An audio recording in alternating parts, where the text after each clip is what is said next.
It was always there. That sound, low, constant, nearly imperceptible.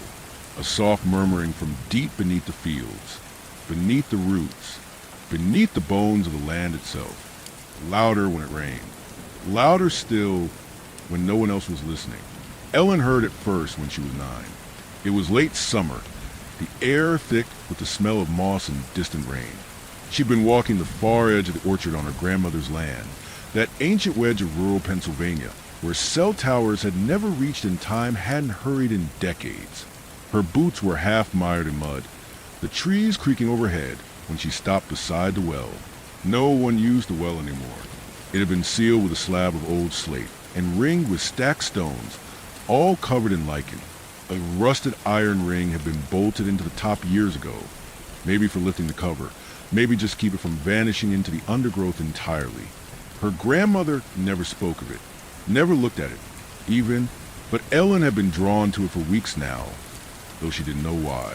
That afternoon, with storm clouds chewing at the sky's edges, she knelt beside the well, rested her palm against the stone, leaned her ear down to the cold slab, and heard it, a voice, or many, not clear, not distinct, like a dozen people whispering secrets behind a wall of water, like stories muttered from mouths that had no teeth left. She sat back on her heels and didn't move. A fly buzzed past.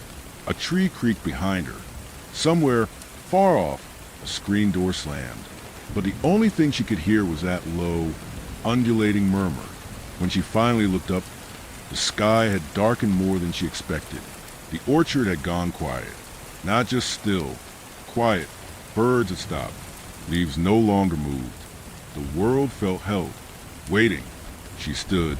She turned. She walked home. And she did not tell anyone. Years passed. Seasons chewed through the orchard. Her grandmother's hair turned white. Her joints swelled.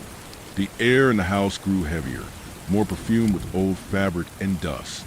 Ellen stopped coming as often, but she always remembered the sound. Even when she was back in the city, miles and years away. Sometimes she would wake at 3:07 a.m. and swear she could hear it again, beneath the hum of traffic, beneath the floorboards of her apartment. A pulse, like something deep below had learned her name and was still saying it. When her grandmother died, Ellen returned. It was an obligation. It wasn't nostalgia. It was something more subtle, a pull from just behind the heart. She arrived alone in the last week of October, leaves still clinging to the trees, fog like what will tangle through the valley. The house smelled the same. The stairs creaked the same. Her grandmother's slippers were still by the bedroom door. No one else wanted the property. Too remote, too old, too many rumors. So she stayed, just for the winter. She told herself, just long enough to sort things out. The well was still there, untouched, but the ring atop the slate had been moved. Slightly, turned a few degrees to the left.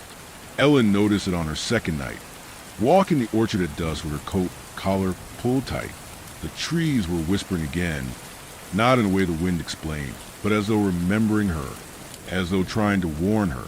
When she stood beside the well, she didn't need to kneel. The whispering had grown stronger. Now it sounded closer. Now it sounded like it was just beneath the stone. Now it said, "You're back." The trees leaned closer now, not in the wind, not with any movement she could name, but in the silence that followed her.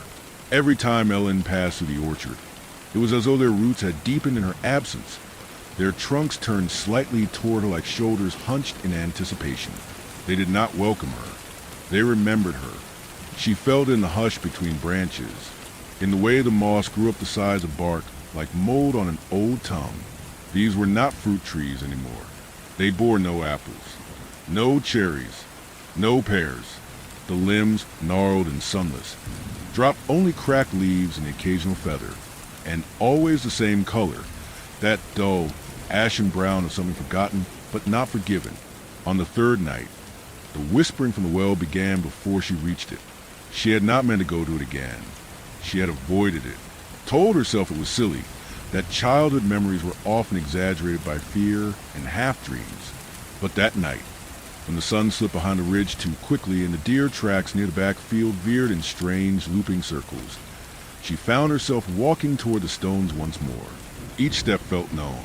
The way the dead pine needles crackled underfoot, the scent of rock caught between the trees, the sound, soft like a tide or wind in stone pipes, grew louder with each breath. But it was not wind. It had no rhythm. It had intention. You came back. A whisper like breath against the keyhole.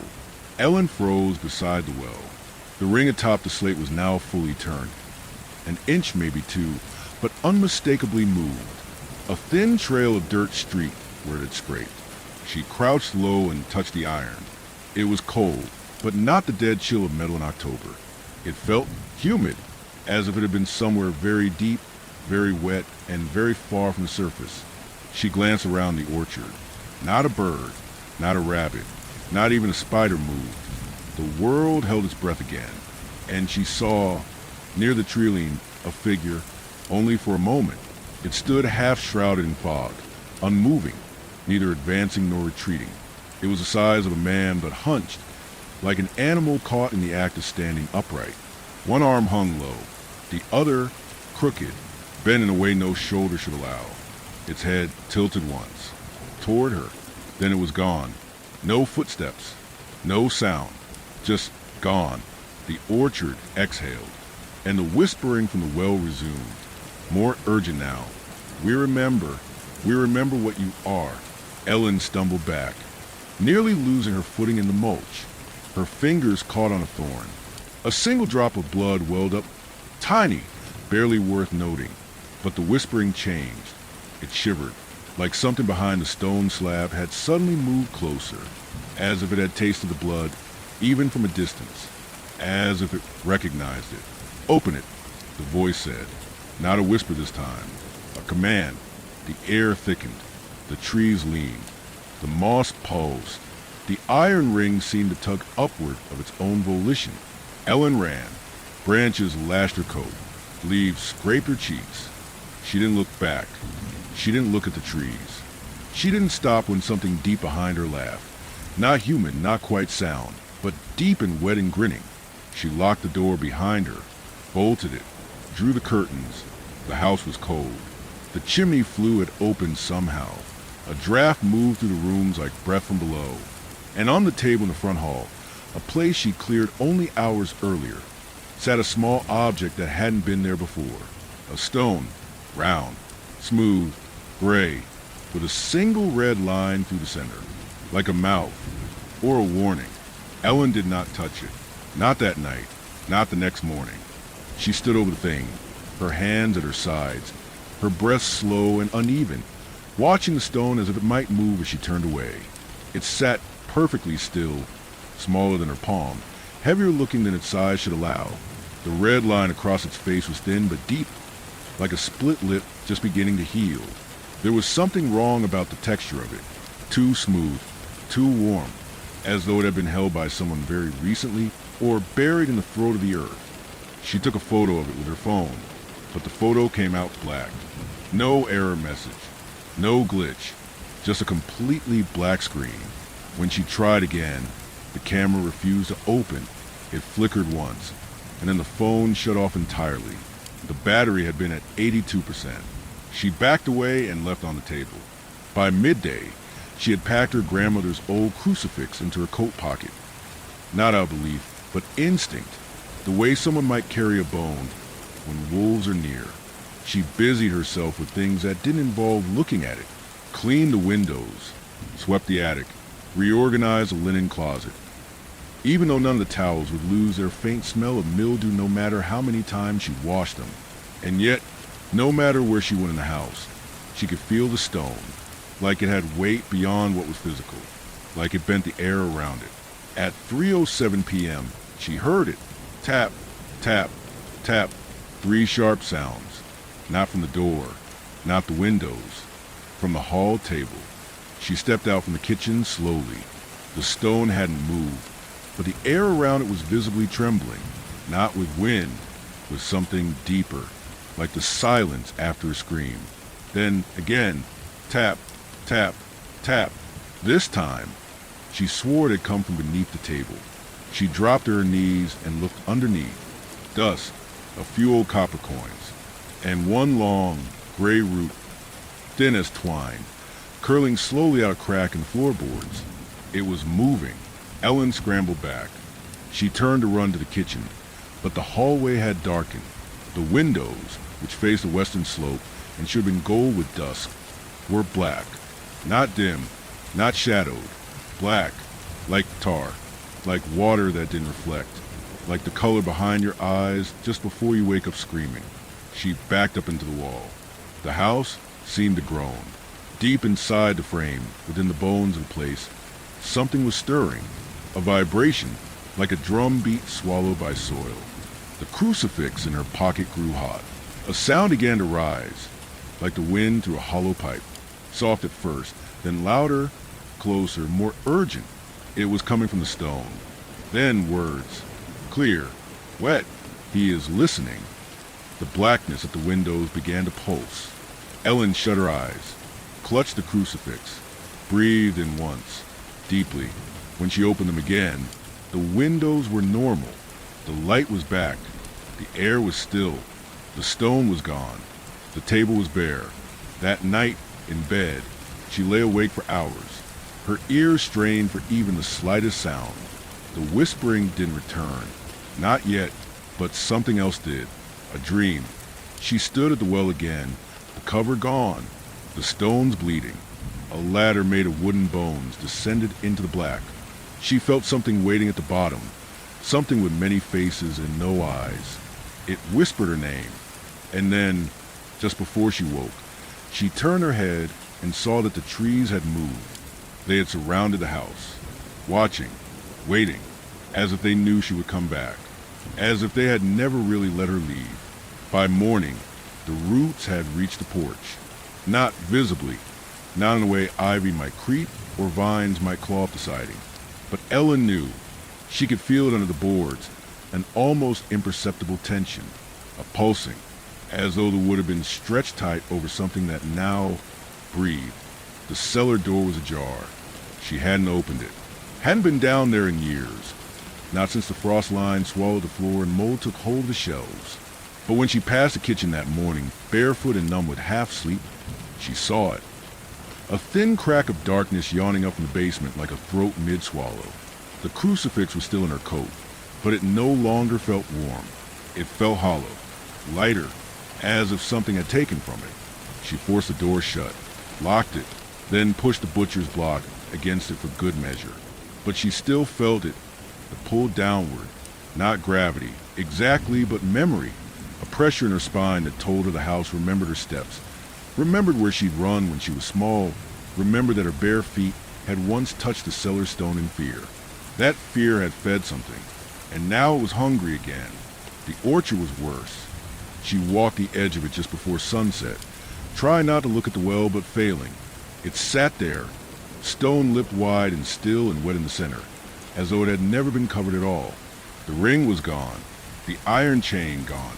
No sign of the slab she pulled over it in childhood, just the black circle. And the trees? They were weeping. Not sap, not dew, water, cold and gray, beating at the base of their trunks, soaking the dead leaves into paste. It pooled in strange, perfect circles, one beneath each tree, as if the roots were no longer drinking but bleeding, or worse, offering. She stepped closer to the nearest trunk, touched it. A sound echoed beneath her skin, not through her ears, but inside her bones, like a voice underwater, like something whispering through the cambium. You left it open. She jerked her hand back, heart hammering. The bark split slightly where she touched it, a hairline crack now wet with dark, viscous sap. Or was it something else? Something that shimmered strangely in the light, like oil or old blood. She stumbled back toward the path. But the orchard was no longer a straight line. The rows had warped, turned. Every tree faced her. Every root curled forward, breaking the earth in hair-thin splinters. She ran. Branches brushed her arms. No, not brushed. Reached. She felt the bark scrape her skin in deliberate lines. Felt the bite of a splinter dig deep into the meat of her forearm. She didn't stop to check it until she was past the gate, across the yard, back on the porch. Only then, panting, did she look. A single line of bark embedded in her skin, no longer than a matchstick. It twitched. She yanked it out, and for one breathless second, her blood did not follow. Instead, from the wound seeped something thick, dark, and slow-moving. Not red, not even close. It was gray, the same gray as the stone. That night, the cellar door creaked open again. No wind, no motion in the house. Just an old hinge, groaning like something had come up instead of down. And on the kitchen floor beneath the table, barely visible in the moonlight, a single root now lay curled like a sleeping worm. It pulsed. Ellen stood at the edge of the cellar stairs, the door gaping behind her like an old, unhealed wound. She held a flashlight, but the beam barely reached the bottom.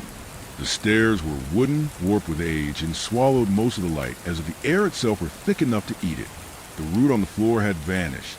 She didn't remember brushing it aside, didn't remember moving, yet it was gone now, and the floor was clean, dry. She should have gone back to bed, but the house wouldn't let her. The quiet had weight, too still, too deliberate, like the silence before a cough in a crowded theater. The air hummed, the pipes shivered, and something in her spine pulled downward. She descended slowly, with groaning under each footstep. The deeper she went, the colder the air became. Not the dry cold of an old cellar, but the damp chill of something submerged. The kind of cold you felt in the marrow. The flashlight flickered. Once, twice, then steadied again. The floor was bare, the shelves gone. The walls were not as she remembered. They breathed, or they seemed to.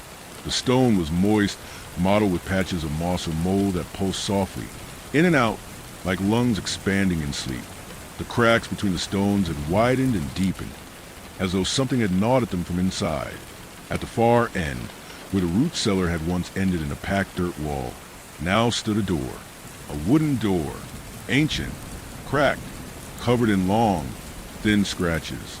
The handle wasn't metal, but some dull bone-colored material, smooth and greasy beneath the flashlight's beam. She did not want to touch it, but her hand was already moving. The handle turned too easily. The hinges made no sound. The door opened onto stone steps that led down, impossibly down, farther than the house should allow, farther than the land beneath the house should contain.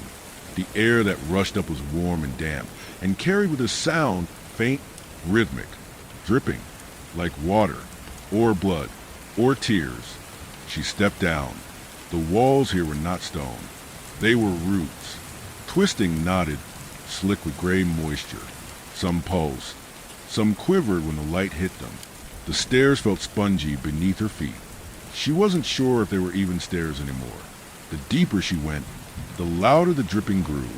Then, another sound, a whisper, far ahead, or just behind her ear. You left open. She turned, nothing, but the whisper lingered in her skin. Then the stairs opened into a chamber. It should not have been there, should not have fit beneath the earth. But it stretched wide in all directions, circular, domed, its ceiling lost in shadows, roots webbed across every surface, spiraling from the center outward, all of them leading to a hole in the middle of the floor. A well, much older than the one above. The stone around it was smoother, polished. It gleamed in the light, slick with moisture that reeked of old metal and rot. The chain was still there, thicker than her wrist, iron links black with age. But what hung from it was not a bucket. It was a cage, small, round, lined in bone. Inside it, something moved, slowly, deliberately, not pacing, but turning. The flashlight flickered again, and the thing in the cage stopped. It faced her. She could not see its face, only feel the heat of its stare. It had no eyes, and yet she felt them burning behind her ribs. It tilted its head. A sound escaped its mouth, or perhaps its chest, a gurgling, wet rasp. Ellen. The flashlight died, and the whispering returned. Not one voice now. Hundreds, all speaking her name, all from below, all from inside. The light returned in a weak stutter, flickering like a heartbeat on the edge of death. Ellen stood frozen. The cage swayed gently, as though the thing inside had only just moved. The chain above it creaked with that slow, arrhythmic metallic moan that sounded less like motion and more like breath. Her name still echoed along the stone, not shouted, not even spoken, whispered with reverence. Ellen, Ellen, Ellen. She took a step back, then another. Her heels slipped on the moist floor, catching on a thread of root that curled upward like a question mark. She didn't fall, but the flashlight tumbled from her hand, landing face down with a muffled thunk. Darkness, then a dim half-light, just enough to see the cage again. Empty. The chain still hung, but the cage was open, and whatever had been inside was no longer. Her mouth dried instantly. Her tongue felt too large, too stiff, like it didn't belong to her anymore.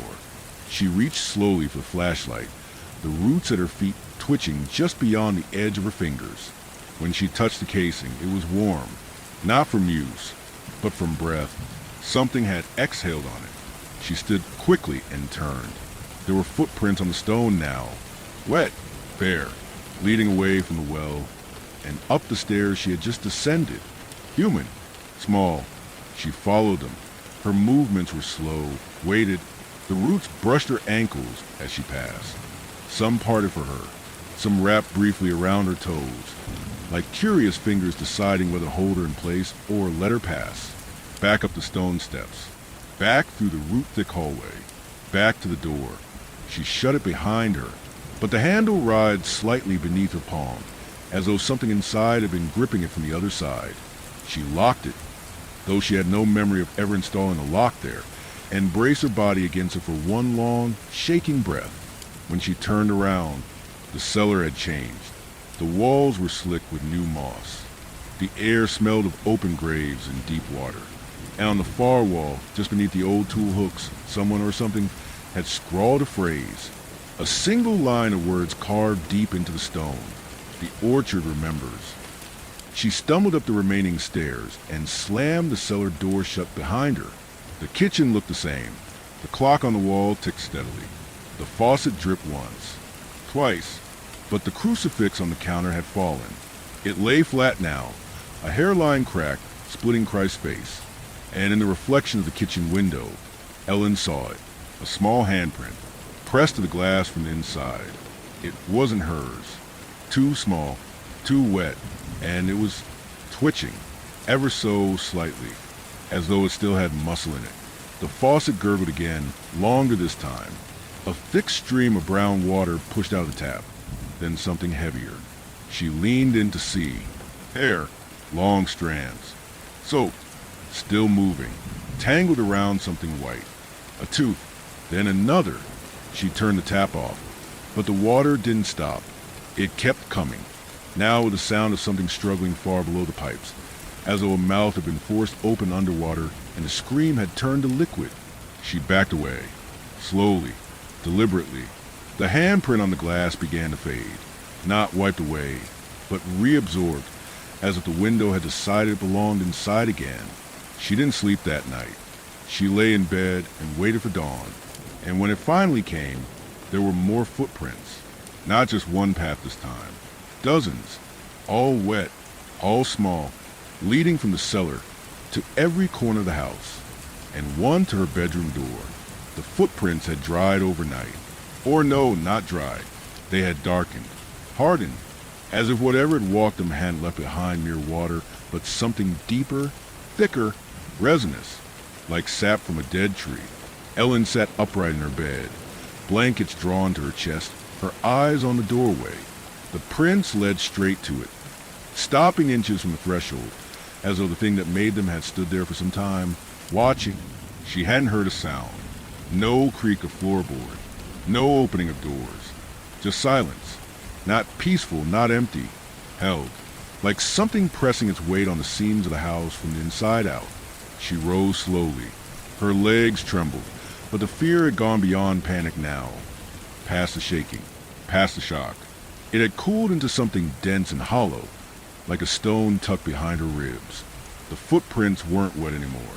They flaked slightly at the edges. shedding a faint black powder as she moved through them. Some had smudges at the tips, as though fingers had brushed them, or something else. The kitchen was quiet again. The tap no longer ran. The crucifix was gone. She hadn't moved it, but it was no longer on the counter or the floor or anywhere she searched. Not in the drawers, not in the cabinets. Just gone. She stood very still, then heard it, a sound from below, not the cellar. Not quite beneath the cellar.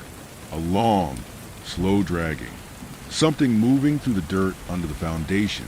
Sliding, maybe crawling. Something large but unhurried. Something blind, or confident. She stepped back from the kitchen table, and it stopped. She didn't breathe. Neither did it. Then, from the front hallway, something whispered. You left it open again. She ran. She didn't remember the motion. Her hands on the doorknob, her feet across the gravel path. But suddenly she was outside, barefoot in the grass. The morning still damp with dew. Mist clung to the orchard in thick bands, curling low over the tree roots, stretching long fingers across the backfield, and all around her, faintly etched into the grass. Footprints, not leading anywhere, not emerging from anything, just imprinted there, scattered like seeds. Some led toward the orchard, some from the well, and some, impossibly, trailed into the sky, prints suspended above the ground. Each step held aloft in thin air, the grass bent beneath the pressure of something long since past. The wind picked up, and Ellen heard them again. The voices, not inside her head, not in the trees. Beneath, so far beneath they almost didn't reach her ears at all, as if rising from miles below the topsoil, bubbling up through ancient rock and bone and wood. We never went away. We never went away. We never went away. She turned toward the well. It stood quietly in the yard, untouched, but on its rim now rested something new, a folded piece of paper, stained, yellowed. She approached. Her fingers hesitated just above it, then took hold. It was wet, not with water, but something thicker. It clung to her fingertips. She opened it. Only one line was written inside, scrawled in ink that had already begun to fade. The last one listened too late. The paper disintegrated in her hands, and from the trees beyond the orchard, something screamed. Long, low, hungry. The orchard looked different now. It hadn't changed overnight, at least not in any way that would have been obvious to an outsider. The trees were the same species, spaced in the same uneven rows, bearing the same too ripe fruit she had come to ignore in the years since her father passed. But standing there, toes damp against the soil, Ellen felt it, like stepping into a room where something terrible had just occurred. No sound, no evidence, just the air, thick, humid, alert, holding its breath. She took a step forward. The orchard did not welcome her. The grass was overgrown, the earth soft beneath her feet. The bark on the trees seemed to shimmer, not with moisture, but with some kind of subtle vibration, like a slow exhale. The leaves were too still. The birds were gone. And the fruit. She paused beneath the third tree. One of the apples was split, not pecked or rotted, but split clean down the middle, as though someone had taken a blade to it while it still hung from the branch. A fine, red line oozed from the cut. Not juice. Blood. It didn't fall. It dripped, steadily, purposefully, as if the apple had been waiting for her. She reached up, hand trembling.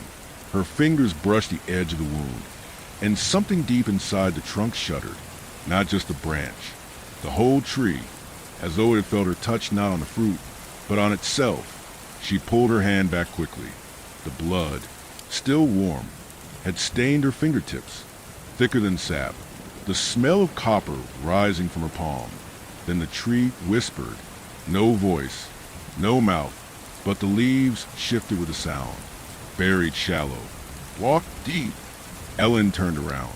The orchard extended far beyond what she remembered.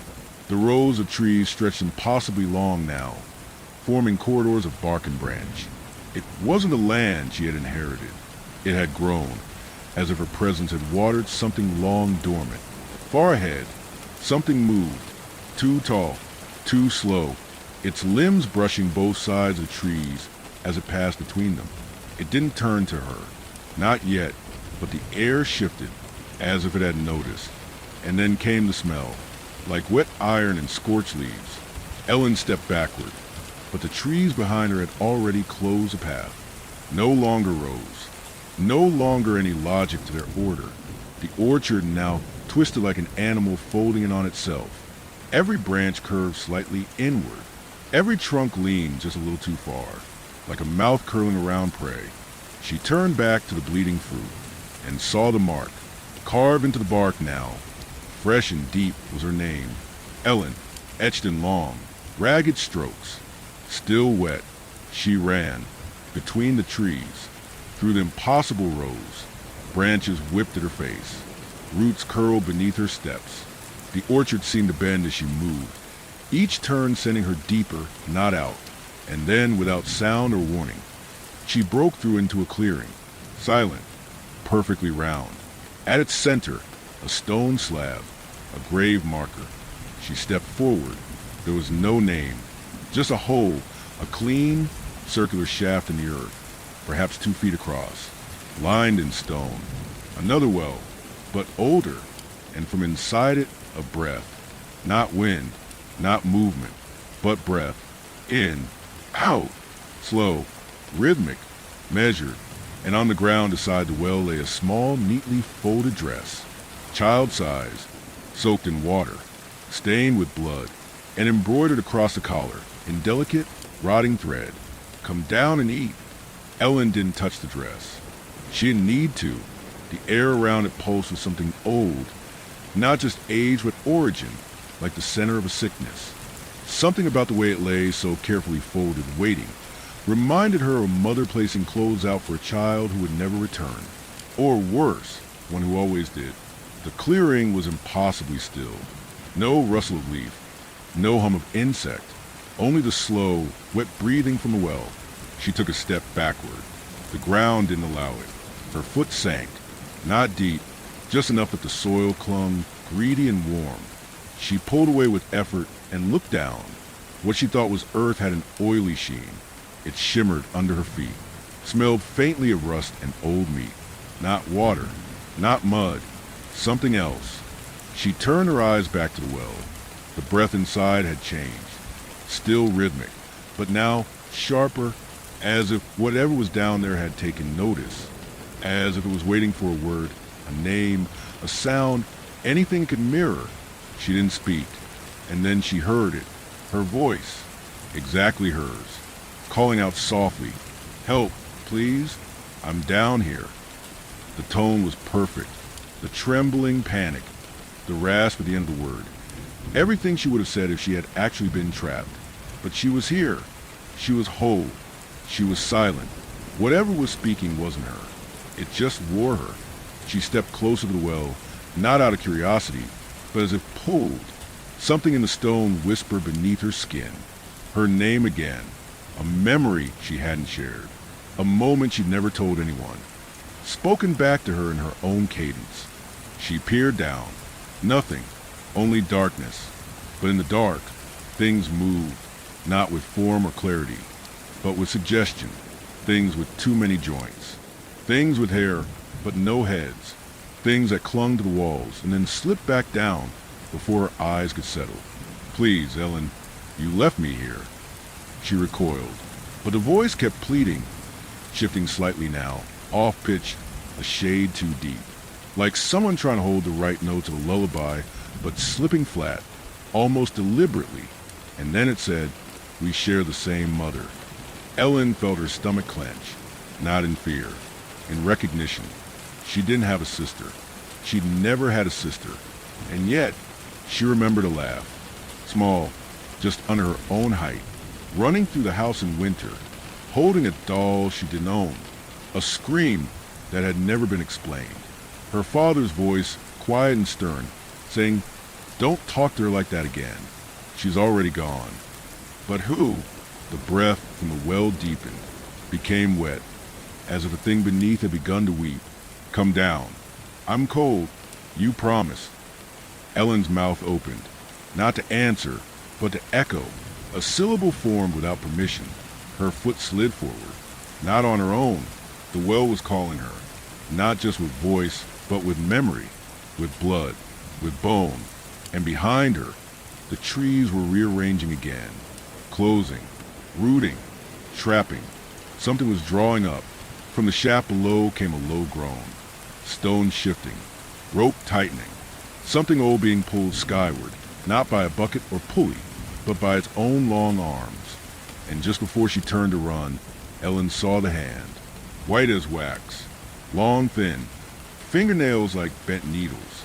It gripped the rim of the well, not crawling out, climbing in.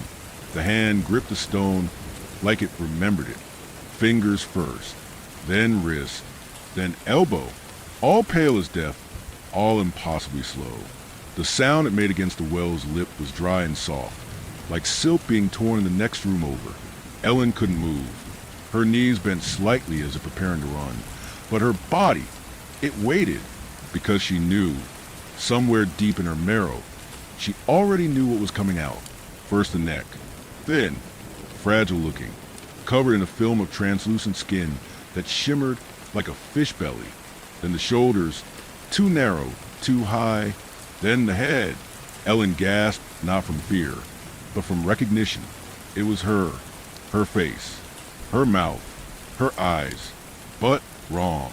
Her skin was smooth and too light, almost like stretched wax, and slick with water that glistened unnaturally. Her lips moved in slow, rhythmic shapes, as though mouthing words she'd never said. Her hair hung in wet strands, longer than Ellen's ever was, draping like seaweed over her shoulders. She had her voice, she had her eyes, she had her memories, and she was climbing into the world. Ellen backed away, but the clearing offered nowhere to go. The forest had grown too dense, the trees bending inward with claw-like precision. No light escaped through their leaves. The sky above was darkening, though the sun hadn't yet set. The other Ellen stepped forward, barefoot. Her arms hung limp by her sides. She made no sound, but her presence filled the space with pressure, with demand. She wasn't hostile. She was hungry. The real Ellen opened her mouth to speak, just to say something, but the other Ellen beat her to it. "You were supposed to trade," she said softly. The words were spoken in perfect tone, perfect cadence. Ellen had said them once, long ago, standing in the root cellar of the farmhouse, to her father, angry, small. "You said I could trade it," the voice continued. "I could give her the doll. I could bury it and she'd go instead. But you lied. You gave me to the well." The forest pulsed. The breath in the shaft behind her was now gone. Whatever this was, it was free. Ellen shook her head. "I didn't," she began. But the copy's eyes flicked upward, dark, wounded, full of something worse than hate, grief. "You closed the door," she whispered. "You held it shut while I screamed." Ellen couldn't breathe. It wasn't true. It couldn't be. But a part of her, a flicker of a buried dream, the shape of small fingers against a wooden trapdoor. Had she? Had her father told her to keep it shut while he dealt with something beneath? Had she obeyed? The second Ellen stepped closer. "I only needed one of us," she whispered. "Now there are two." The clearing twisted. The air warped. The trees bent again, reshaping themselves into a spiral. Ellen turned to run, but the forest blurred around her. She didn't move through it. It moved around her, reconfiguring, like it had been memorized in her path, and now wrote its own version in real time. She stumbled, fell, rose again. Her hand bled from a bramble that hadn't been there a moment ago. Her blood dripped onto the roots beneath her. They twitched. The earth drank it quickly. And in the distance, the second Ellen walked calmly forward, her mouth stretching into a thin, wet smile. "Come back. It's your turn now." Ellen ran blindly, through the trees, over stones, into thorns that caught her skin, and whispered things she couldn't understand. Branches brushed her ears, and every touch felt like a memory trying to crawl back in. At last, she burst out of the orchard, her breath ragged, hands torn, heart pounding. The farmhouse was ahead, but the windows were all lit. She hadn't left them lit. and from one of them, she saw the silhouette of a woman standing at the sink, washing a plate. Her silhouette. Ellen hesitated at the edge of the porch, breath visible in the cool evening air. The farmhouse loomed before her, its windows glowing like hollow eyes, each pane reflecting a different flicker of movement within. The porch light was on, casting long shadows across the peeling paint and warped wood steps. The door was closed, but something was off. Too quiet, too still. She reached out to the doorknob, but stopped. There were no locks, none she could see or feel. The door swung inward at her touch, slow and deliberate, as if the house itself invited her back in. Inside, the familiar scent of old pine mingled with damp earth and something faintly metallic. The walls seemed alive, the wallpaper pulsing faintly under her fingertips. The floorboards groaned softly beneath her feet, as if whispering secrets from the past. The crucifix was gone, and in its place on the mantelpiece sat the small, smooth gray stone with the red line. The same stone that had vanished from the hallway days before. From the kitchen, the sound of running water echoed. She followed it and found her doppelganger standing at the sink, washing a plate with slow, careful motions. The woman's back was turned, but when she spoke, the voice was unmistakable. Ellen's own, warped and hollow. "Dinner's almost ready," she said softly, eyes fixed on the dripping water. Ellen swallowed hard, her skin prickling with a sudden cold. Who are you?" The woman turned slowly, a fragile smile playing at the edges of her pale lips. Her eyes were too large, too black, like deep wells reflecting starlight. "I'm the one you left behind." "Left behind?" Ellen's voice shook. "You went up?" The other said, stepping away from the sink. "But I stayed, watched, waited, remembered everything you tried to forget." The house shifted, walls breathed, the floor pulsed beneath their feet. Shadows lengthened and moved as if alive. "Why are you here?" Ellen asked, backing toward the stairs. "To finish what you started," her double replied. "You opened the door, but I stayed in the dark. Now it's time for me to come up." Ellen wanted to run, to scream, but the house seemed to hold her in place. The windows darkened one by one until she was surrounded by an endless night inside her own home. Her double reached out, fingers brushing Ellen's cheek with cold, wet skin. "You'll join me soon. The well waits."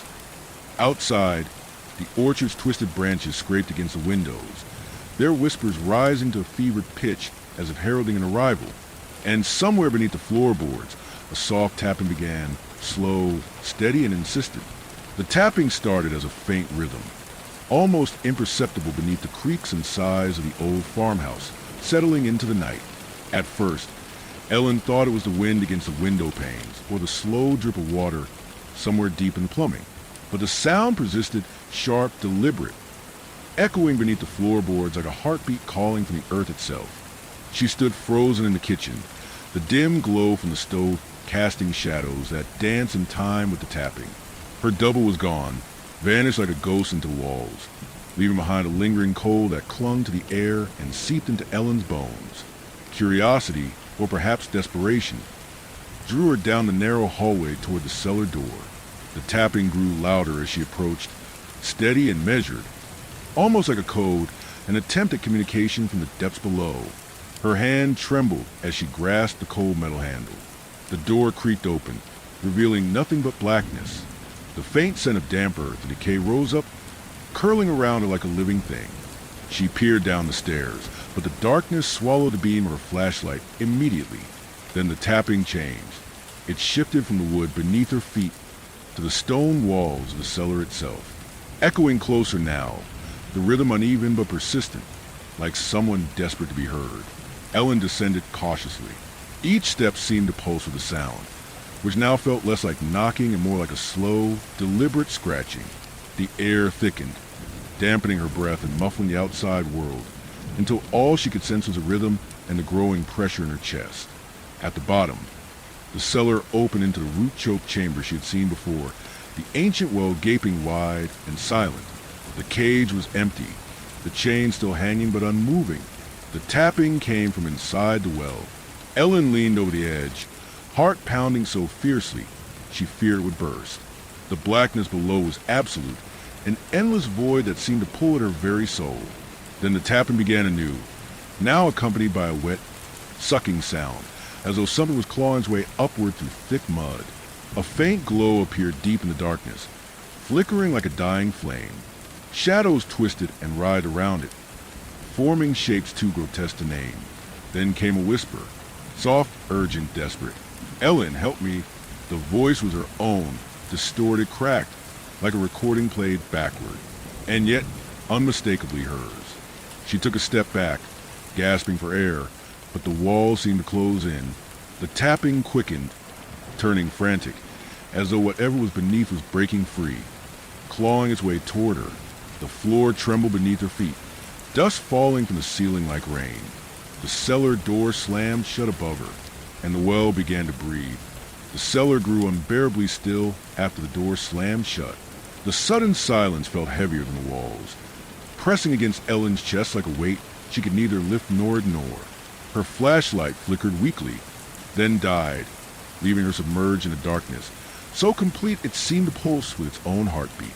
From the depth of the well came a slow, wet breath, like the inhalation of beast just beneath the surface of a black pond. The sound filled the chamber, rising and falling rhythmically, as though the stone itself were alive and breathing. It was both a call and a warning, a presence so ancient that Ellen felt it echoing in her bones, drawing her closer with every exhale.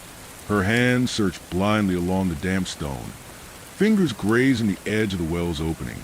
A cold slickness clung to her skin, slick as fish scales and smelling faintly of earth and decay.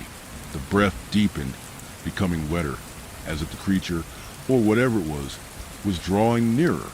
A faint glow flickered from within the well again, pale and sickly, like phosphorescent algae stirred by unseen currents. Shapes shifted in the gloom, tendrils of shadow, limbs too thin to be human, eyes that blinked without lids. Ellen's pulse quickened, her skin prickled with a feverish chill. Suddenly, a long, gnarled hand emerged from the darkness, white and glistening, slick with a film of cold moisture. The fingers stretched toward her, trembling with effort and hunger. The nails were curved and blackened, as if they had clawed through centuries of earth. The hand grasped the rim, pulling upward.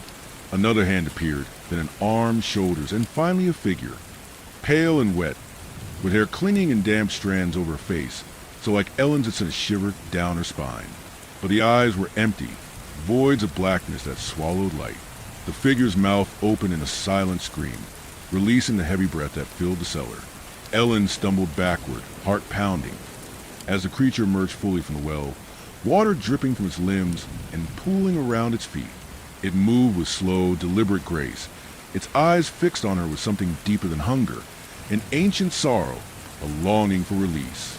"You left me," it whispered, voice like the rustle of dead leaves. "I'm here," Ellen whispered back, tears blurring her vision. The creature reached out, and Ellen felt a coldness like ice flood through her, wrapping around her heart and squeezing. She understood then. This was not just a monster, but a part of herself, something she had buried deep, something that had waited in the dark for her return. The well's breath slowed, the darkness receding into stillness. Ellen collapsed to her knees, the weight of the house and orchard pressing down, heavy and unyielding. And somewhere above, the first light of dawn touched the edges of the world. Dawn came slow and gray, creeping through the cracked windows of the farmhouse like a hesitant visitor unsure of its welcome. The air was cool but carried a faint scent of damp earth and something else, something metallic and lingering, like rusted iron left out in the rain. Ellen lay on the kitchen floor, her body heavy and aching, the remnants of the night's terror clinging to her skin like cold sweat. Outside, the orchard stood silent. The twisted branches stretched up against the pale sky, their shadows long and thin like skeletal fingers reaching out to grasp the waking world. The ground beneath the trees was sodden, and faint patches of that strange gray sap seeped from the roots, darkening the soil in irregular circles. Ellen rose slowly, limbs stiff and trembling. Her reflection in the window showed eyes that were too wide, too bright, haunted by the black void she had seen in the creature from the well. The house was still and unyielding, but something had shifted in its bones. The cellar door was sealed tight, the lock firmly in place, as if no one had touched it since she'd bolted upstairs the night before. But the silence from below was no comfort. The well's breath was gone, replaced by a heavy stillness that pressed against her like a held breath waiting to be released. As she moved through the rooms, the shadows seemed to cling to her, lengthening and shrinking in unnatural rhythms. The crucifix had returned to the mantelpiece, but it was cracked and splintered. The figure of Christ worn smooth as if someone or something had gripped it tightly in desperation. Outside, the sky darkened suddenly. Clouds rolled in fast, heavy with unshed rain. The wind rose, carried with the faintest whisper of voices, soft, fragmented, calling her name in a chorus of echoes. Ellen stepped back onto the porch. The grass wet beneath her bare feet. The orchard beckoned, its trees no longer passive but alive with subtle movement. Leaves rustled despite the still air, and the roots beneath the soil pulsed faintly, like veins carrying slow currents of ancient memory. In the center of the yard, the well stood open once more. The stone lip was slick with fresh moisture, and the blackness within seemed to swirl, as if breathing beneath the surface. Ellen knew the cycle was not over. It had only just begun. She looked up as the first drops of rain fell, cold and heavy against her skin, and whispered a single word: home. The rain came swiftly, blotting out the orchard's twisted limbs beneath a gray curtain of cold water.